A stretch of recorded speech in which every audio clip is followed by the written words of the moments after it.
جو cosmic value, universal value امام مہدی علیہ الصلوۃ والسلام کی وجود مبارک کی ہے، اس کا تو تخمینہ لگانا بھی ممکن نہیں ہے۔ لہٰذا اب یہ ممکنات میں سے نہیں تھا کہ بھئی امام مہدی کے جسم مبارک کے اوپر 300 سال کی، 600 سال کی نیند طاری کر دی جائے۔ اب پھر کیا آپشن رہ گیا؟ اب آپشن یہ رہ گیا کہ وہ جسم سمیت کسی اور مقام پر منتقل ہو جائیں۔ اب سوال یہ پیدا ہوتا ہے کہ کس مقام پر منتقل ہو جائیں؟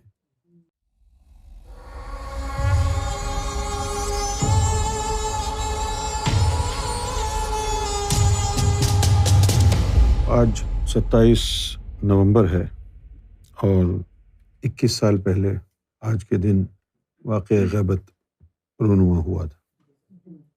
جب پیچھے مڑ کے دیکھتے ہیں تو بہت کچھ سمجھ میں آتا ہے کیا ہوا، اور پھر آج 21 سال کے بعد جہاں ہم کھڑے ہیں، یہ ایک بہت بڑا امتحان ہوا۔ اس کو سمجھنے کے لیے صرف ایمان کافی نہیں تھا، صرف ایمان کے بلبوتے پر اس کو سمجھا نہیں جا سکتا۔ اس کو سمجھنے کے لیے ہمیں تاریخ سے مدد ضروری تھی، اس کو سمجھنے کے لیے ہمیں قرآن کی مدد کی ضرورت تھی، اور ان تمام کے بعد اس کو سمجھنے کے لیے ہمیں ایک صحیح ذہن کی ضرورت تھی، کیونکہ میں نے دیکھا کہ ذہن کا صحیح ہونا اور کام کرنا ذہن کا یہ بڑا ضروری ہوتا ہے۔ اور جو بہت زیادہ سوچ بچار کا کام کرتے ہیں، بہت زیادہ سوچنے سے انسان کا ذہن ختم ہو جاتا ہے، اس کی جو سمت ہے، اس کا جو کمپس ہے وہ ٹوٹ جاتا ہے۔ ان لوگوں میں جو ہمارے حلقے میں انجمن سرفروش شان اسلام کی تعلیمی بیک گراؤنڈ رکھتے تھے، تو وہ غفور علوی صاحب تھے۔ انہوں نے تحقیق کر کے ایک کتاب بھی لکھی، حقیقت مہدی۔ انہوں نے ایک نقطۂ نظر بھی پیش کیا کہ سرکار امام مہدی دوبارہ کیسے آئیں گے، لیکن جس طریقے سے غفور بھائی نے پیش کیا وہ غلط تھا۔ غلط اس لیے تھا کہ اس میں غفور بھائی نے قرآن مجید کی مدد سے یہ ثابت کرنے کی کوشش کی تھی کہ مرنے کے بعد دوبارہ زندہ کیسے ہوا جاتا ہے۔ پھر اس میں حوالے دیے کہ اللہ دوبارہ زندہ کرے گا۔ یہ سب غلط تھا، یہ غلط اپروچ تھی، ان کی اپنی طرف سے مخلصانہ کوشش تھی، لیکن باقی سب تو اس سے بھی عاری تھے۔ لیکن یہ ٹیکنیکل مسائل ہیں، مر کے زندہ ہونا یہ ایک ٹیکنیکل مسئلہ ہے، اس کے کچھ ضوابط ہیں، نظم ہے۔ اللہ کا قانون نہیں ہے کہ اگر کسی کی کاغذی موت ہو جائے تو اس کو دوبارہ دنیا میں بھیجا جائے، یہ اللہ کا قانون نہیں ہے۔ رہ گئی بات طاقت کی، تو اللہ تو ہر چیز پر قادر ہے، لیکن ہم کس بنیاد پر اللہ کی طاقت کو دیکھتے ہوئے یہ اخذ کر لیں کہ وہ ایسا کرے گا؟ اللہ اگر کہے گا کہ میں ایسا کروں گا تب تو کوئی مسئلہ نہیں ہے کہ اس نے کہہ دیا ہے، لیکن جب اس نے کہا نہیں ہے اور ہم یہ امید لگا کے بیٹھ جائیں کہ اللہ ایسا کرے گا کیونکہ وہ ہر چیز کر سکتا ہے، تو یہ ایک دیوانے کا خواب ہے۔ جو قرآن مجید میں اشارے تھے، تعلیم تھی کہ کسی ہستی کو دنیا میں دوبارہ آنا ہو تو کیسے آئے گا، اس طرف ذہن گیا نہیں غفور بھائی کا۔ وہ مثال تھی حضرت عیسیٰ علیہ الصلوۃ والسلام کی کہ اللہ تعالیٰ نے کس طریقے سے ان کو اوپر اٹھایا۔ صاف صاف قرآن نے لکھا، وما قتلوہ وما صلبوہ بل رفع اللہ الیہ، کہ نہ ان کو قتل کیا گیا، نہ ان کو مصلوب کیا گیا، رفع اللہ الیہ، اللہ نے اوپر ان کو اپنی جانب اٹھا لیا۔ پھر یہ تھا کہ یہ کیسے ثابت ہو کہ جسم سمیت گئے ہیں، تو قرآن مجید نے وہ نام لکھا ہے کہ عیسیٰ ابن مریم رسول اللہ۔ اگر روح ہوتی تو ابن مریم نہ ہوتے۔ یہ وہ چیز ہے جہاں سے قادیانیوں کا بھی پتہ صاف ہو جاتا ہے۔ وہ جو کہتے ہیں نا کہ بھئی ہاں ان کو وہ مر گئے، معاذ اللہ انتقال ہو گیا، انتقال ہو گیا، پھر اللہ نے ان کو اٹھایا ہے۔ تو انتقال کے بعد روح اوپر جاتی ہے، جسم کہاں جاتا ہے؟ ایک مقام پر میں نے سرکار کی گفتگو سنی، سرکار ذکر فرما رہے تھے کہ عیسیٰ علیہ السلام دوبارہ دنیا میں آئیں گے۔ تو سرکار گفتگو کے دوران ایک دفعہ موسیٰ کا نام بھی نکل گیا زبان مبارک سے۔ تو شاید ندیم بھائی نے یہ پوچھا کہ سرکار آپ نے موسیٰ کا بھی ذکر فرمایا کہ موسیٰ نے بھی آنا ہے۔ تو اس کے جواب میں سرکار نے فرمایا کہ ان کی کاغذی موت واقع ہو گئی ہے، ورنہ ہم ان کو بھی لے آتے۔ اچھا، اب یہ جو نقطہ ہے غیبت میں جانے کا، امام مہدی علیہ الصلوۃ والسلام کا غیبت میں جانا، جن احادیث میں غیبت کا ذکر حضور نے فرمایا ہے، ان احادیث کو کوئی سنی نہیں مانتا۔ تو وہ احادیث ہمارے جو شیعہ بھائی ہیں ان کے ہاں، ان کی کتب میں وہ احادیث ملتی ہیں، سنیوں کے ہاں نہیں ملتی۔ اب یہ جو غیبت کا جو معاملہ ہے، اس کو سمجھنا اتنا مشکل کام نہیں ہے، بڑا آسان کام ہے، لیکن کوئی سمجھانے والا ایسا ہو کہ جو قرآن کے ظاہر اور باطن سے واقف ہو، امام مہدی علیہ الصلوۃ والسلام کا صحبت یافتہ ہو، باطنی علوم سے اور خصوصی طور پر اللہ تعالیٰ کے جو امور تکوین ہیں ان سے باخبر ہو۔ امور تکوین کہتے ہیں اس دنیا کو، زندگی اور موت کو چلانے کا نظام، وہ ہے امور تکوین۔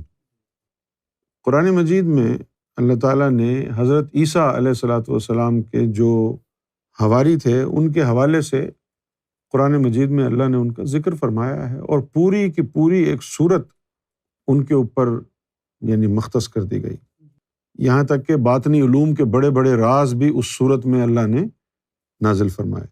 سورہ الکہف، یہ جو کہف ہے یہ ایک غار ہے، اور جب عیسیٰ علیہ الصلوۃ والسلام کو رومنز پکڑ رہے تھے، ان کے پیچھے جا رہے تھے، تو عیسیٰ علیہ الصلوۃ والسلام نے اپنے ان حواریوں کو نکال دیا تھا کہ تم نکل جاؤ، تم یہاں مت رکو، تم نکل جاؤ۔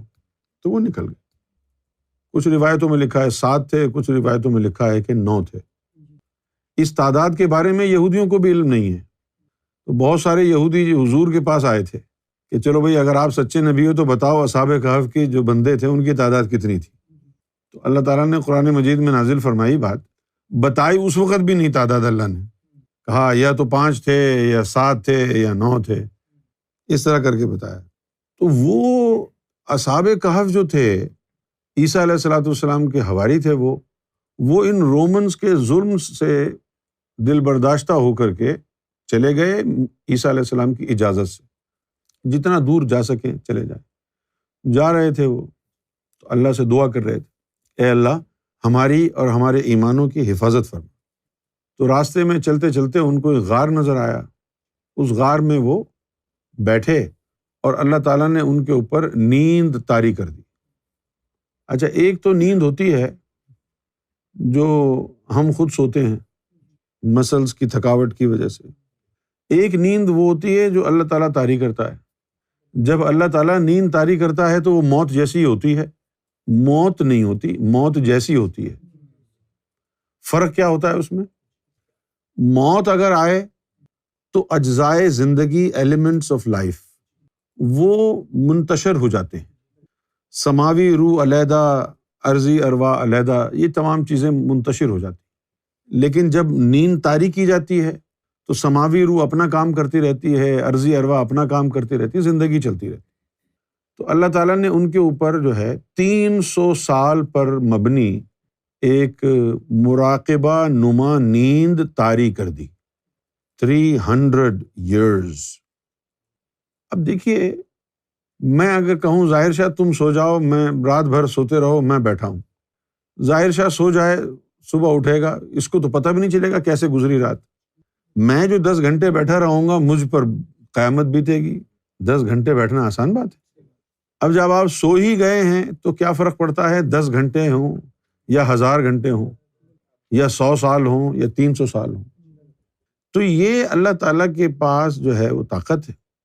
اللہ تعالیٰ نے ان کے اوپر 300 سال کی نیند تاریک، اور یہ کئی دفعہ ہو ان کے اوپر۔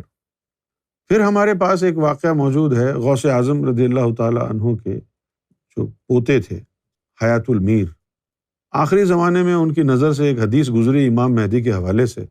اس سے پہلے تو ان کو کبھی خیال نہیں آیا امام مہدی کا، بالکل آخری زمانے میں ایک حدیث ان کی نظر سے گزری تو اس میں ان کی عظمت انہوں نے پڑھی کہ جس نے امام مہدی کو دیکھا اس نے اللہ کو دیکھا، جس نے امام مہدی کو چھوا اس نے اللہ کو چھوا، جس نے امام مہدی کو کھانا کھلایا اس نے اللہ کو کھانا کھلایا۔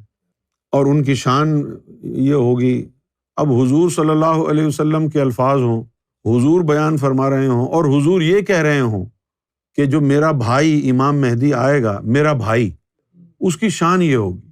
تو اب یہ الفاظ پڑھ کے تو غوث اعظم کے اوپر ایک تہلکہ آمیز اثر ہونا ہی تھا کہ بھئی حضور نبی پاک صلی اللہ علیہ وسلم نے اس ہستی کو اپنا بھائی قرار دیا ہے۔ تو ان کے دل میں یہ خواہش پیدا ہوئی کہ چلو میں مراقبہ جبروتی کر کے تو امام مہدی علیہ السلام کی روح کو ملاتا ہوں۔ مراقبہ وغیرہ انہوں نے کیا، کوشش وغیرہ کی، امام مہدی کا کہیں سراغ نہیں ملا۔ تو وہ بڑے حیران ہوئے کہ یار امام مہدی کہاں ہے؟ عموماً تو یہ ہے نا کہ جو دنیا میں نہیں آئی روح تو عالم ارواح میں جا کے ان سے مل لو، جن کے پاس طاقت ہے، جن کو راستہ معلوم ہے، وہ تو چلے جاتے ہیں، مل ملا کے آ جاتے ہیں۔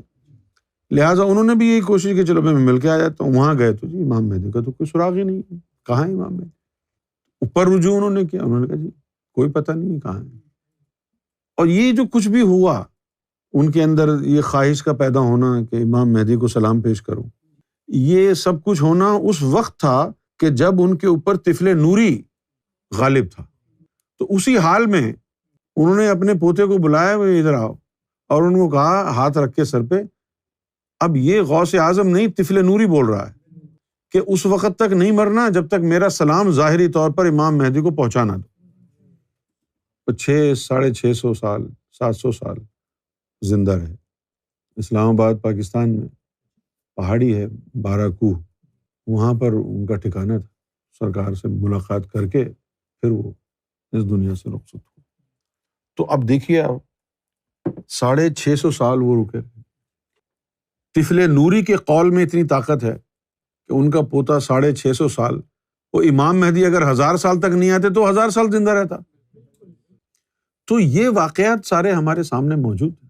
ہمیں یہ غور کرنا چاہیے تھا بنیادی طور پر مسئلہ کیا تھا کہ ہمارے حلقے میں انجمن سرفروشان اسلام میں آج تک مرتد اور منافقین کا جو ہے قبضہ ہے۔ اس میں خاص طور پر اہل خانہ کے لوگ بہت زیادہ ملوث، یہ مردود لوگ ہیں، یہ وہ بدبخت لوگ ہیں کہ جنہوں نے سرکار گوھر شاہی کے نام پہ ملنے والی سہولیات اور پیسہ اور گاڑیاں، یہ چیزیں تو چمٹا لی اپنے سینے کو، لیکن سرکار گوھر شاہی کی عظمت کو تسلیم نہیں کیا۔ ان کا سب سے بڑا مسئلہ یہ تھا کہ یہ سرکار کو امام مہدی نہیں مانتے تھے، کیونکہ غیبت کو سمجھنے کے لیے امام مہدی کی ذات پر ایمان لانا ضروری ہے، ورنہ غیبت سمجھ میں نہیں آئے گی۔ حالانکہ اگر غور کیا جائے تو عیسیٰ علیہ الصلوۃ والسلام کا اٹھایا جانا جسم سمیت یہ امام مہدی علیہ الصلوۃ والسلام کی صحبت کا صدقہ تھا کہ انہوں نے امام مہدی کے دور میں دوبارہ آنا ہے اس لیے اٹھایا گیا، ورنہ کیوں اٹھائے جاتے؟ اس لیے اٹھایا گیا کہ جی انہوں نے دوبارہ۔ پھر سرکار گوھر شاہی نے اپنی کتاب دین الہی میں یہ بھی لکھا کہ ہمارے جو جثے ہوتے ہیں وہ آپ کے جسم سے نکل کے کسی دوسرے کے جسم میں بھی جا سکتے ہیں، یہاں تک کہ لطائف بھی جا سکتے ہیں۔ روحانی تعلیم میں تو یہ چیزیں کام آتی ہیں تعلیم کے لیے۔ اب جو یہ کہتے ہیں کہ باطن میں اسکول ہیں جہاں پر حضرت علی پڑھاتے ہیں، تو آپ سمجھتے ہیں کہ باطن میں اسی طرح کے اسکول ہیں اور آپ اسی طرح جا کے پڑھیں گے باطن میں؟ باطن کے اسکولوں کے اندر آپ کی جثے نکل کے جاتے ہیں، آپ نہیں جاتے۔ اور وہ جو کہتے ہیں کہ درویش کی نماز عرش مولا پہ ہوتی ہے، وہ یہ جسم نہیں جاتا ہے درویش کا، اس کے اندر کی چیزیں جاتی ہیں نا اوپر۔ جب تو ادھر ہی بیٹھا ہوا ہے، وہ تیرے اندر کی چیزیں نکل کے جو عرش پہ گئی ہیں وہی چیزیں باطنی اسکولوں میں بھی تو جائیں گی نا۔ جس طرح سلطان الفقراء ہونے کے لیے ضروری ہے کہ اول یا آخر محمد رسول اللہ کے ہاتھ پر براہ راست بیعت کی ہوئی ہو، جب تک حضور صلی اللہ علیہ وسلم کے ہاتھ پر بیعت نہیں ہوگی تو نطفہ نور طفل نوری کا تیرے قلب میں داخل نہیں ہو سکتا